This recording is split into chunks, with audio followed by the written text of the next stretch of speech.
Second service, how we doing?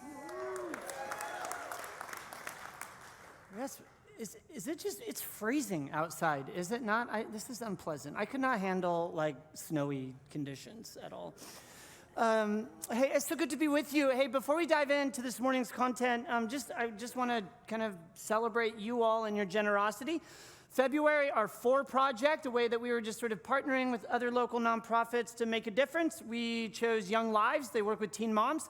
And you all brought in a bunch of diapers and a bunch of wipes. I think more than 3,000 diapers, like 8,500, 9,000 wipes. Yeah, give yourselves a hand. There will be a lot of clean tushies around Tulare County. I just love it. I love that you get it, that we're just trying to add value to the place that we call home. And thank you for those of you that participated. And don't worry if you're like, what, I totally missed it. We'll have more. And you can help then.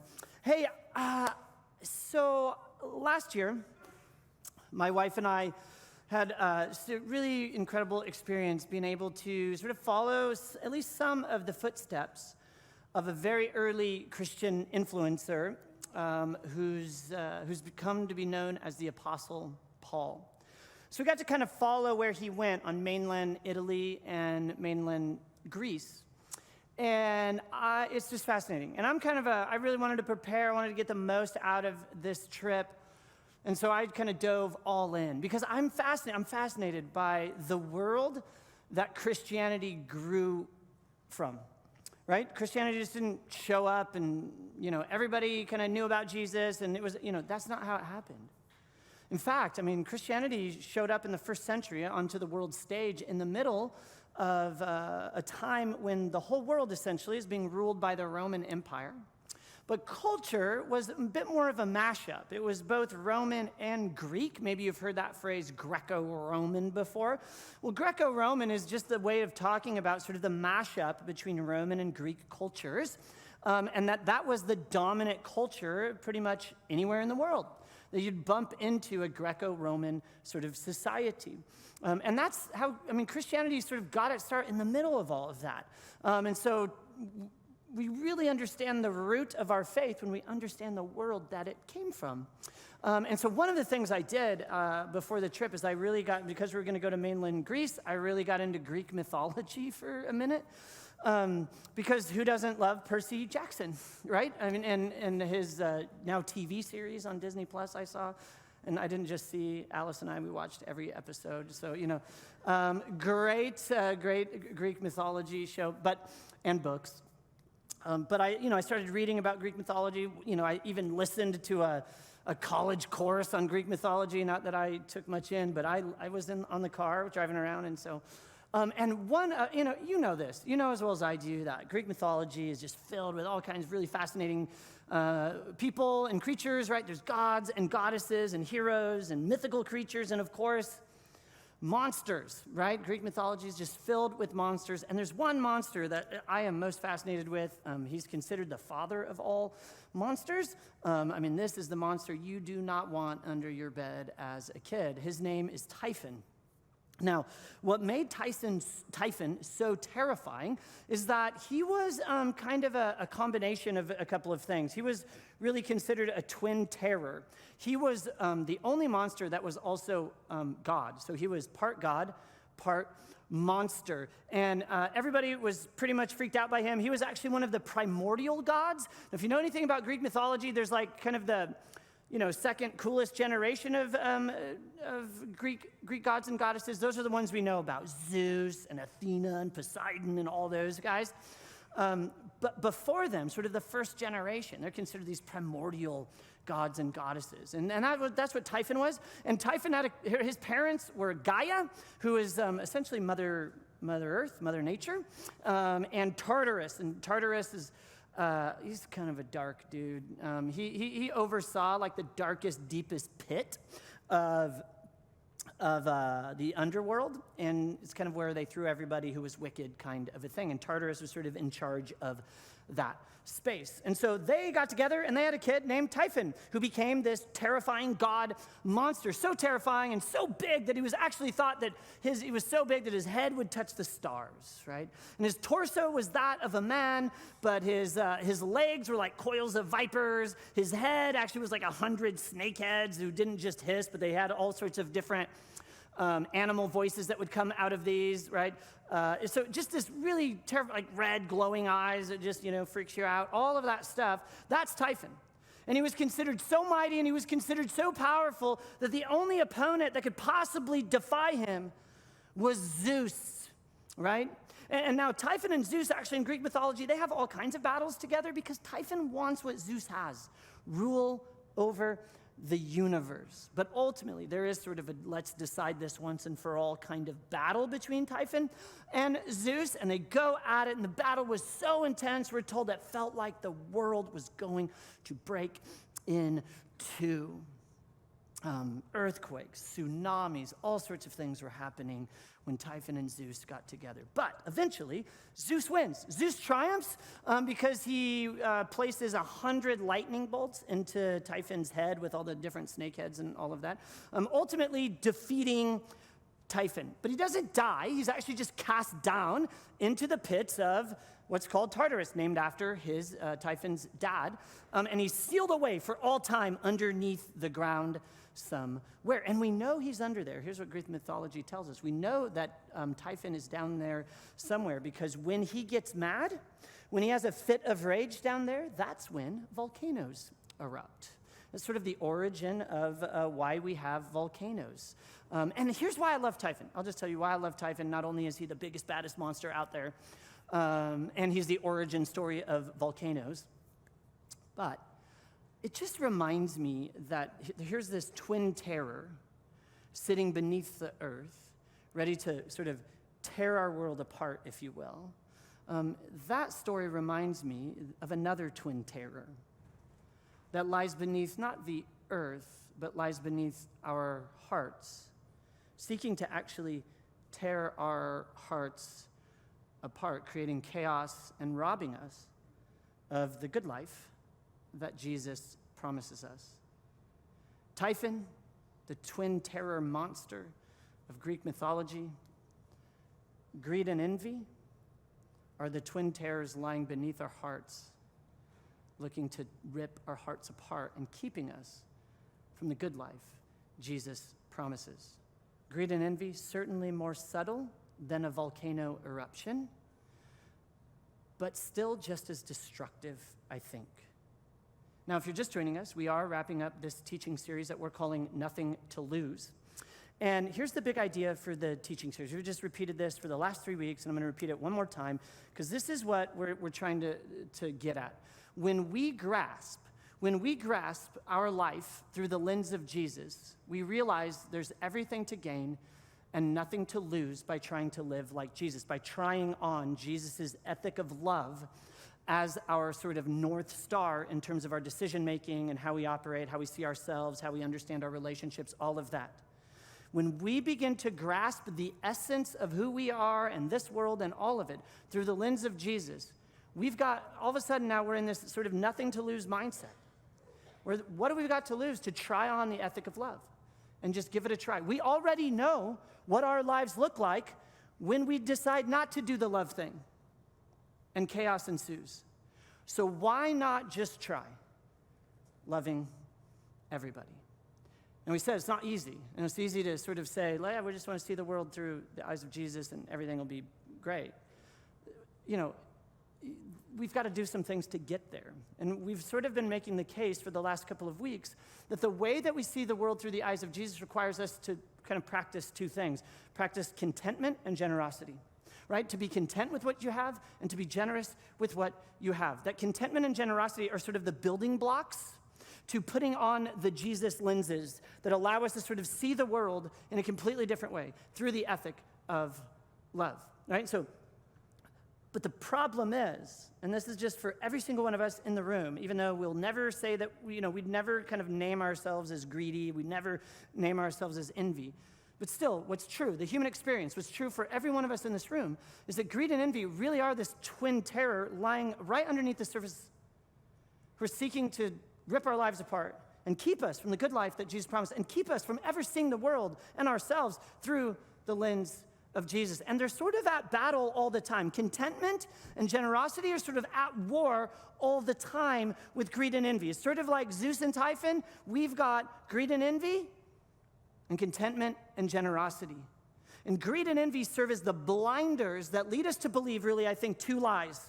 There's two lies. Greed and envy very subtly gets in there, and they begin to rip our hearts apart by convincing us two things are true: that we are what we have, and we are what others think about us. That's what greed and envy do. They get under our hearts, and when they sort of have their little fit of rage in our interior, all of a sudden we start to believe some things that just simply are not true.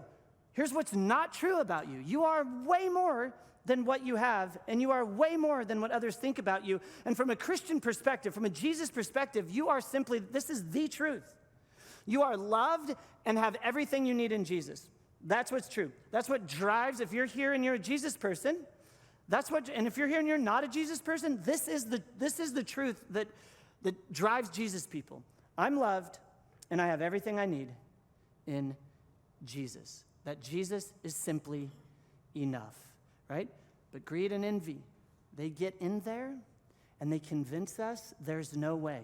No way could God love me, because God must not know what I've done. There's no way there's unconditional love. That God really is more like a Greek god looking to get us the moment we don't appease them. Greed and envy get in there and convince us we're not loved, and convince us Jesus isn't enough. We've got to do something. We got to earn it, right? Greed and envy tear our hearts apart and keep us from this reality, and keep us from ever, not just knowing this, but living into the reality that you're loved and Jesus is simply enough.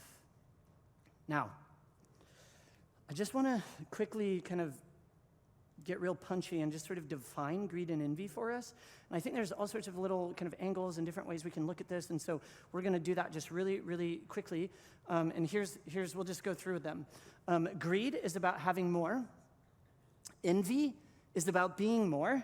But Jesus is about giving more, right? The Apostle Paul, who I've already mentioned, said this: hey, let's remember the words the Lord Jesus himself said. It's more blessed to give than receive. Greed is about more of you. Envy is about less for your neighbor, because I just want to be better than him or her. But Jesus is just about being enough, right? My grace, he says, is sufficient for you. My power is actually made perfect in your weakness.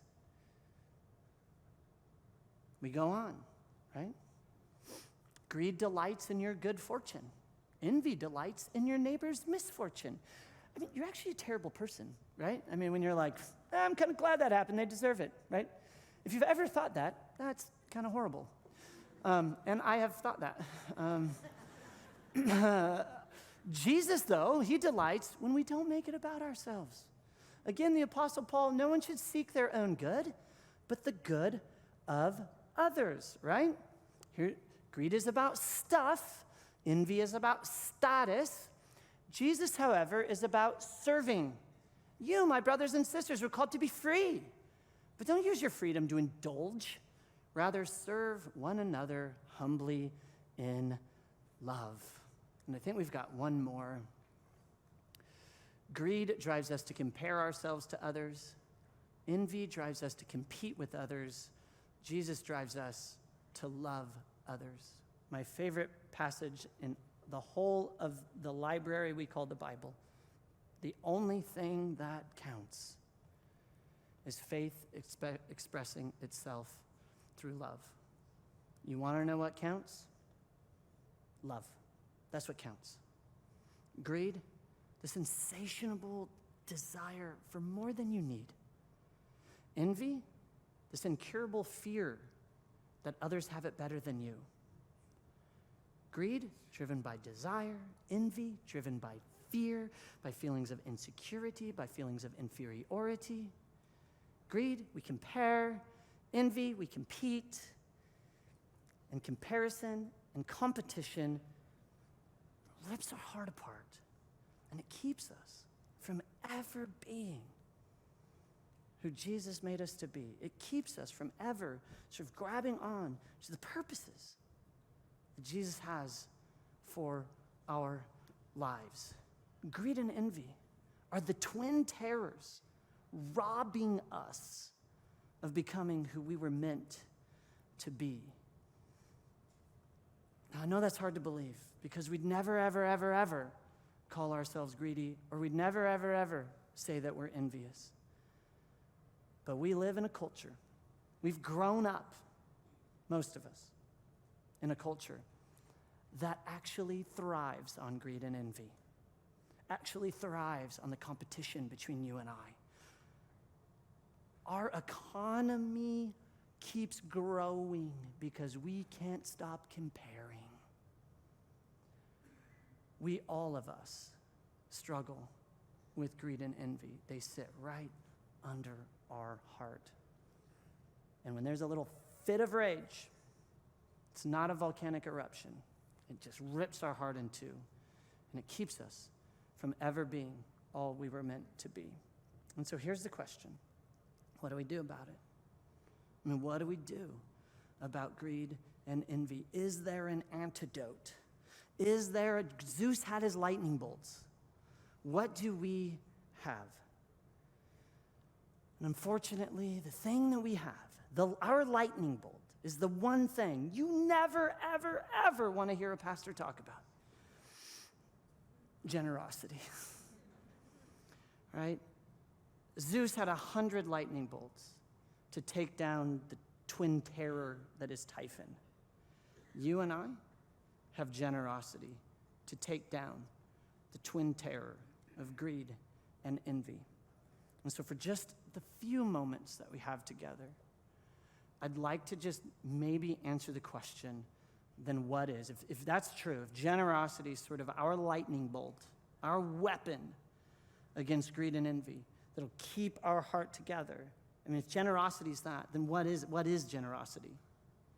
What do I mean when I say the word generous? Well, here's what I don't mean. I don't mean generosity isn't I just sort of every now and then sort of give some of my money or give some of my time or give some of my stuff or whatever it is. That's giving, and that's great. It's awesome, and we should do it. However, giving here and there without sort of a plan and sort of a pattern to it, that's not generosity, and so it doesn't have the same sort of like, it just doesn't have the power to take down the twin terror that's greed and envy. Generosity is different than giving. Giving is here and there whenever someone's on a stage and guilts me at a fundraiser, right? And you're like, fine, here you go. That's giving, and again, that's great. It's just not generous. Generous is the only thing. Generosity, this more intentional giving, is our lightning bolt, right? I mean, that's it. And so I just thought I would define generosity for us today and then talk about it for a minute. And then you can all go and be like, I knew it! The church just wants my money.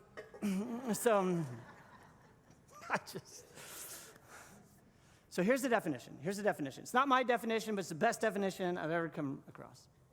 Generosity is the premeditated, it's calculated, designated emancipation of personal financial assets. Now, it's true, generosity is bigger than your stuff.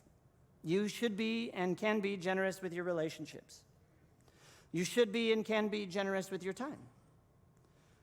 The problem is, it's not the same. Our stuff has a weird pull on us and is somehow directly connected to our hearts, right? I mean, and again, Forrest, I'm not greedy, If you have children, you know one of the first words they ever learn is mine. If you have 2 children, you have broken up a bloodbath over whose stuff is whose, right? I mean, this is in us, right? So just really quick, let's go over this, right? Premeditated. This is why generosity is different than giving here and there. You have a plan. I know what I'm going to do, right?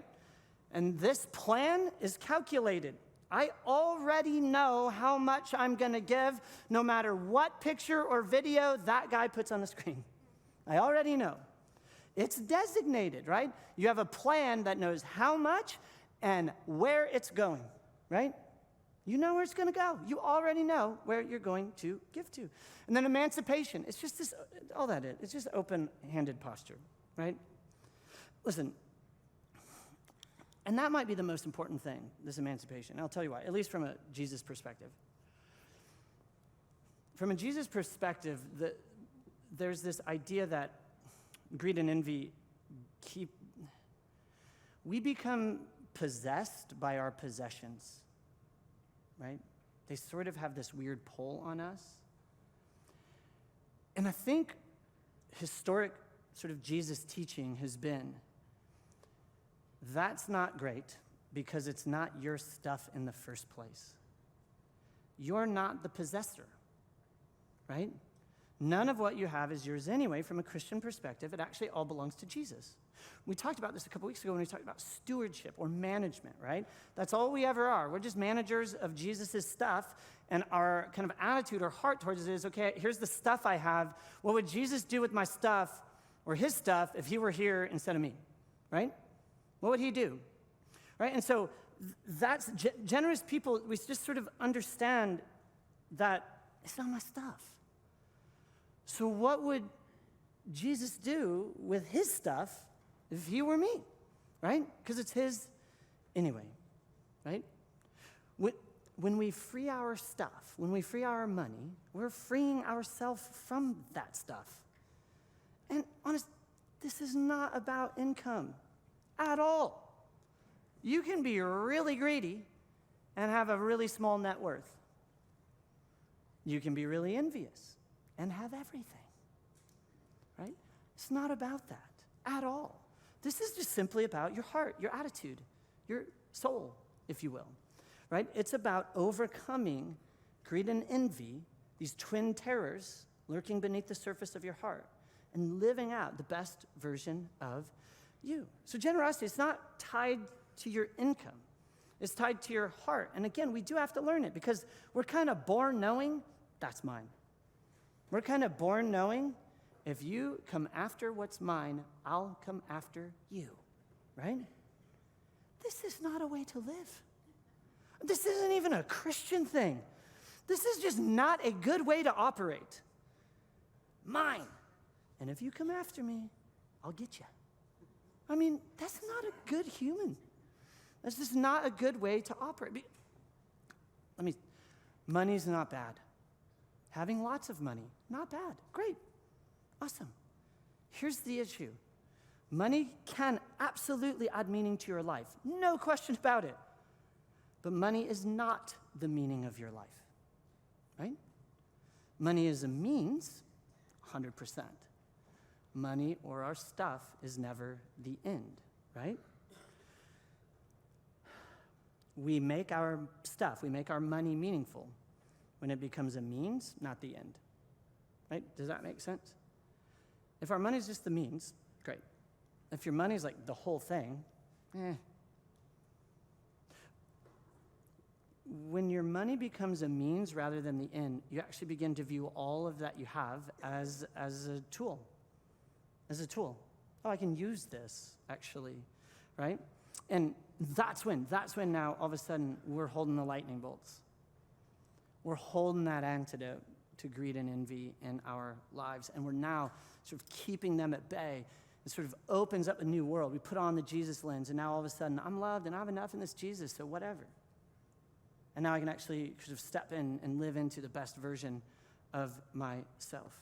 And we shouldn't be surprised. This is actually what Jesus taught about money. It's not like Forrest just sitting up here like, okay, how can I be really clever and tell like a Greek mythological story and then everybody be like, yeah, let's give money. You know, that's not what we're trying to do here. What I'm trying to do is just show you, because what I want for you is the best version of you.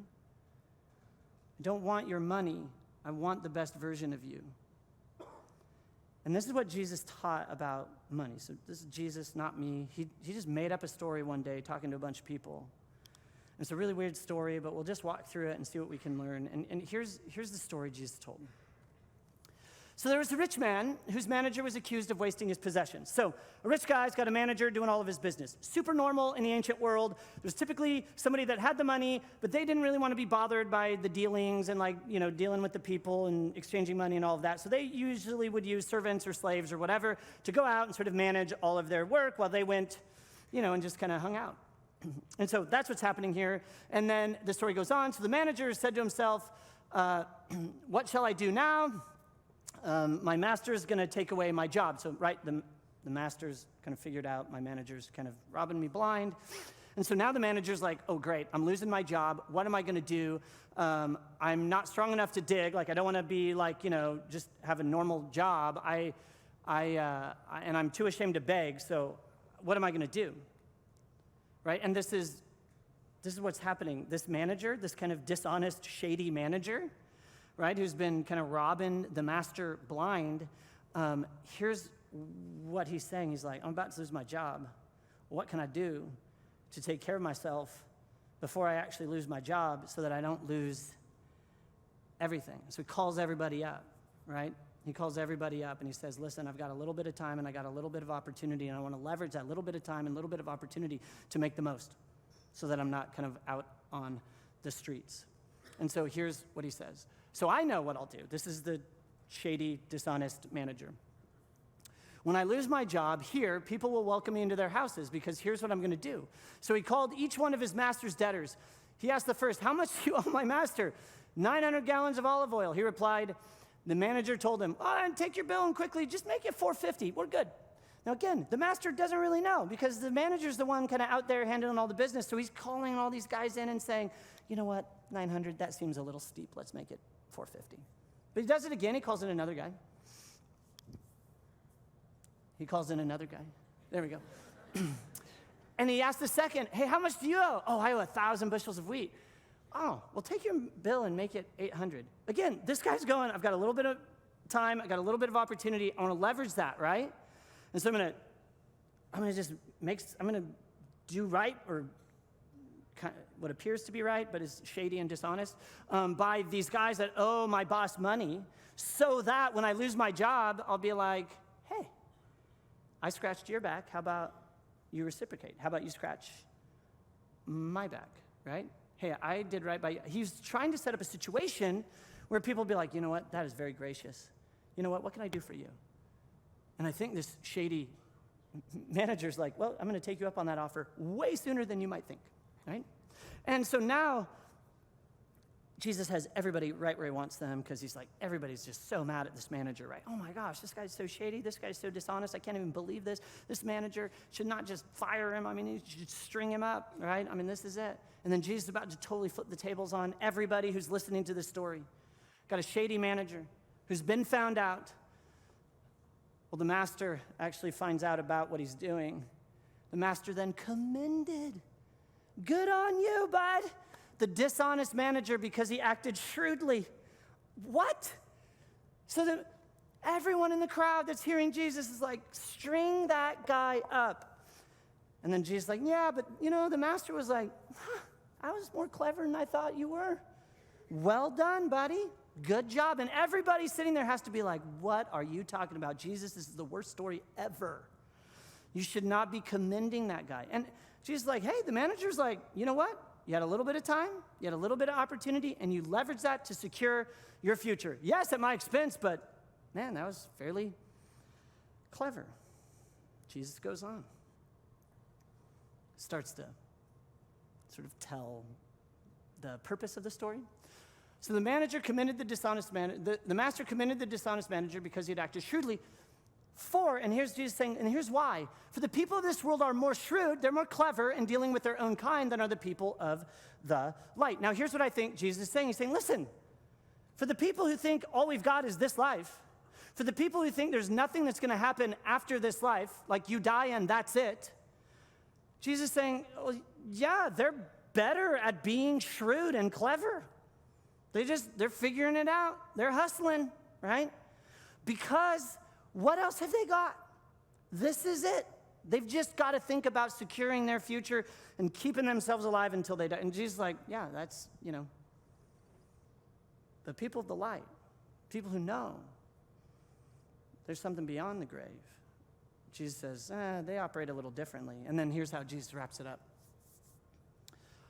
I tell you, use worldly wealth to gain friends for yourselves so that when it's gone, you'll be welcomed into eternal dwellings.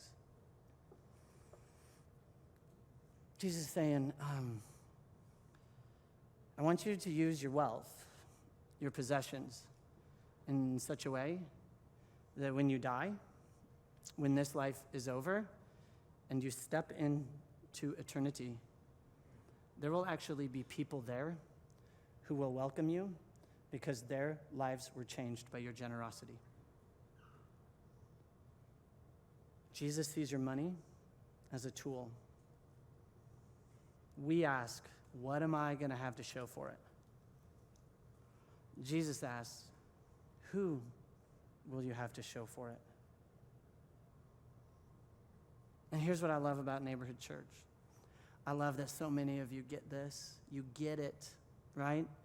You get it, and you are so generous, right? The reason Neighborhood Church is able to do what we do is because there's so many of you who sort of take this temporary money here today, gone tomorrow, and you turn it into something that impacts lives. Not just here and now, but for eternity. And I'm so grateful for each and every one of you that are like, I do have some stuff, but it's actually not my stuff, and it's just a tool. The reason Neighborhood Church is so amazing, just without question, the reason Neighborhood Church is so amazing, the reason we can kind of have the influence that we have in our city and in our county, the reason Neighborhood Church continues to grow and all these seats are filled every Sunday and all of that, the reason that is because so many of you get what Jesus is trying to teach. That your money's a tool, your stuff's a tool, and that generosity is in fact your only weapon to keeping greed and envy from splitting your hearts apart. This twin terror that's lurking right underneath the surface, trying to keep you from the life you were always meant to live, right? And just hear me. I am in no way wanting to have this conversation with you today because I, hope you step up to the plate or whatever. Listen, generosity is your call, not mine. You're welcome here. Whatever. You're always welcome here. We love you wherever you are on your journey, 100%. I have these conversations with us from time to time because I believe Jesus has a plan and a purpose for your life. And I also believe you won't be able to fully live into it if greed and envy are driving you and not generosity. That's why we have these conversations. And so the question is, what do you have and how can you use it? What do you have and how can you practice generosity, this premeditated, calculated, designated sort of freeing up of your stuff? And you can practice generosity anywhere. There are amazing organizations. It's the practice of generosity, not the where, that is the game changer. So know that, and then hear this. I also believe that the local church is the best investment you'll ever make with your life, because the local church is the only thing that's going to outlive you, outlast you, and out-impact you. And I say that with confidence because the local church has been around for 2,000 years. And there's a lot of people who practice generosity at a local church, and their generosity has outlasted them, outlived them, and out-impact them. And the reason you're here, the reason there's a building that we're sitting in, the reason there's a parking lot is because somebody before you thought about you, right? The local church is, in fact, the best investment you'll ever make. And I also think this about the local church. It's plan A for Jesus. This is it. There's no plan B. the plan for getting the love of Jesus out into the world, local church. That's it. So I would say this. If you're here and you're like, you know what, I probably should practice generosity. That sounds all right. Find a local church to invest in. I don't care if it's neighborhood. I mean, I just want it to be a church that you can commit to, that you love and can get behind the mission. That's what I care about. I think the local church is the hope of the world. And this is it. It's us telling everybody about Jesus. That's it. But if you're like, it's just Forrest, you're kooky. So no. There's some truth to that. There's lots of people who used to go to neighborhood running around Visalia, right? That's okay. It's okay. Find a church you can invest in, that you believe in the mission, and then practice generosity, right? And again, I say that because I care a lot more about you growing deep with Jesus than I do about, I want this for you way more than I want something from you. So I hope you hear my heart behind that. But with that said, we are an extended family. And some of you, this is your first Sunday, so you're like, no, and that's okay, it's okay. But we are an extended family, and I always do want to be as open and honest with you as like, hey, here's what's going on, and here's kind of how all this works. And so I know some things about the practice of generosity here at this local church, Neighborhood Church. I know at Neighborhood Church we have 534 units that give. So either that's a whole family or an individual, but like 534 people that give or are practicing generosity here at Neighborhood Church. And they've said, you know what, my plan, my designated sort of gift, my premeditated plan is to practice generosity here at Neighborhood Church. We have 534 people that do that, and that helps us meet our $2.4 million annual budget. A lot of money, right? A lot of money. Now, here's what else I know. I know that we have 4,000 and change different people that'll show up on any given month at Neighborhood Church. Not on one Sunday, that's typically closer to 2,000, but on any given month, we're seeing more than 4,000 different individuals. I mean, that's a lot of people, right? I mean, that's a big chunk of humans. Here's what else I know. I know of that 534, 8% of that 534, that's 43 people, give 50% of our budget, $2.4 million. 43 people give $1.2 million. I don't know who, listen, I'm not checking. I'm not like looking up the records and being like, I know. I don't know. I don't know. But I do know 43 people provide $1.2 million. That's half our budget. Now, on the one hand, I go, oh my gosh, that's so incredible. That's amazing. It's like, wow. On the other hand, organizationally speaking, it's a little terrifying. I don't want, whoever those 43 people are, I don't want them all on an airplane at the same time. Right? I mean, that's just like...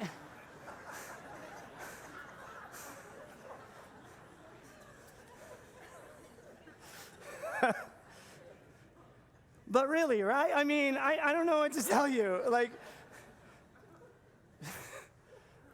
listen, your heart comes first. We're also an organization. Like, you know what I mean? Like, if those 43 people go down, neighborhood goes down, right? I mean, this is terrifying.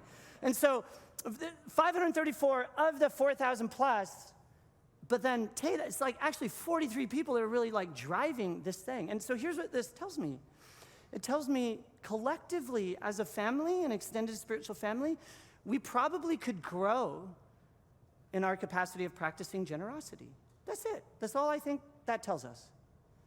That, and we want to be a space, we really, truly do, where you just come and you're consuming the mission of neighborhood. Absolutely. You're just here and you're like, I love it, it's great. However, because we care about you, and we care about your heart, and we care about greed and envy not taking over, and we care about you living into the plans and purposes Jesus has for you, I don't want you to just stay at a place where you're consuming the mission of neighborhood. I actually want you to take a step towards Jesus and participate in the mission of neighborhood. That's it. That's all we want. We just want, because we care about you, we're for you, right? That's it. And yes, it's a win-win. We all together have all of this great stuff, and we're on like 20 acres, and it's just amazing. It's wonderful. But it's your growth and generosity helps you, and together, we're a part of this family that can keep being a family.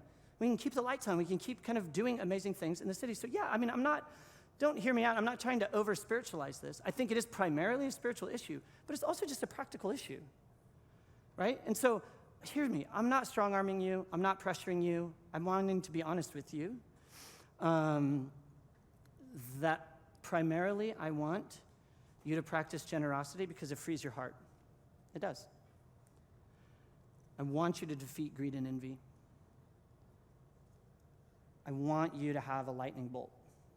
I want you to have greed and envy's kryptonite in your life.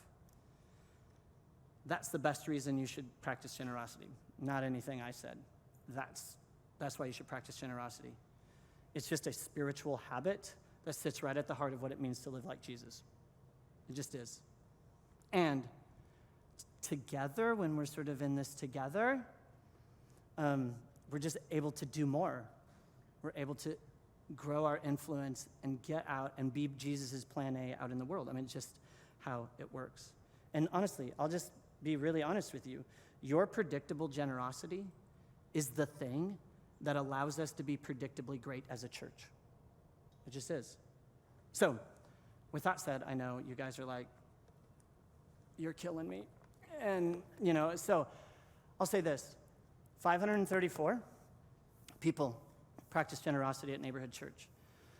I want to invite you to start practicing generosity. And again, maybe it's not Neighborhood, and that's fine. But if it is, there's a card in the seat back in front of you, and it looks like this. There's also a QR code you can scan.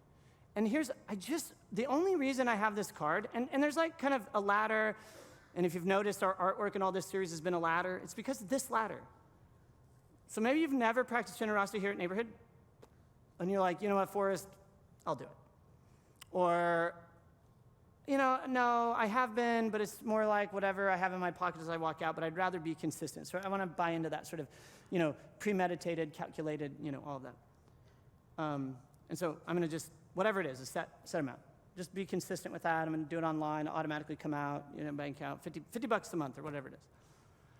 But some of you are already doing that, so you're like, you know what, maybe I'll just start doing the percentage thing, like 0.5% of my income, or 1%, or whatever. Or for others of you, you're already doing a percentage, but you kind of want to grow in that. You want to keep growing. You keep seeing the pull of greed and envy, and so you're like, you know what, I'm going to do sort of extravagant giving. I'm just going to go for it. I'm just all in. And that's awesome. And I would love it if you filled it out either online or don't. I mean, if you're just like, nope, then it's okay. That's where you're at, and we love you. But if you're like, oh, I kind of maybe am thinking about it, fill it out online or the actual paper card and drop it in the boxes as you leave. And here's why. I just want to send you an email saying thanks. And again, give you resources to just continue to grow in your spiritual life with Jesus. And the other thing is we are going to thank you. So our friends at Common Heart Coffee Shop, they are good friends of ours. And if you fill out a card and you're like, you know what, here's where I am on the ladder and here's the step I'm going to take on the ladder, that email we send you, you show them that in the next 2 weeks and you get a free drink, free small drink. We're a nonprofit. So so a free small drink, just to say thanks. So, hey, that's it, guys. Next week, Jordan, you know Jordan. He's going to be up here. Yeah. It's his family. Don't just... He came to me with an idea for a teaching series, and I was like, as soon as I heard the idea, I was like, oh, Jordan is absolutely perfect for this. I was like, you need to just teach a series, and you'll know as soon as... It's titled, You've Got Issues. Or I've Got Issues. And I was like, Jordan, you'd be perfect for that because of all the people I know, you've got the most. So you would be perfect to talk about it. So Jordan's going to be up next week to talk about I've Got Issues. But can I pray? And then I think Jordan might actually have, I don't know, I got confused if I'm supposed to do all the end thing or if Jordan is. But if he creeps up, he's not, I don't think he's back there. So prayer table, next lounge, if you're a guest, gifts, nothing to lose, cards. We'll be all right. So let's pray. Jesus, thanks so much for this morning and just a conversation in some ways a hard conversation, and in other ways an easy conversation because we can all relate to greed and envy. We all know what it does and can do and has done to our hearts and our relationships. And so what have we got to lose? To try on your ethic of love. And as a part of that, to just simply practice generosity. Jesus, we love you, and it's in your name we pray. Amen.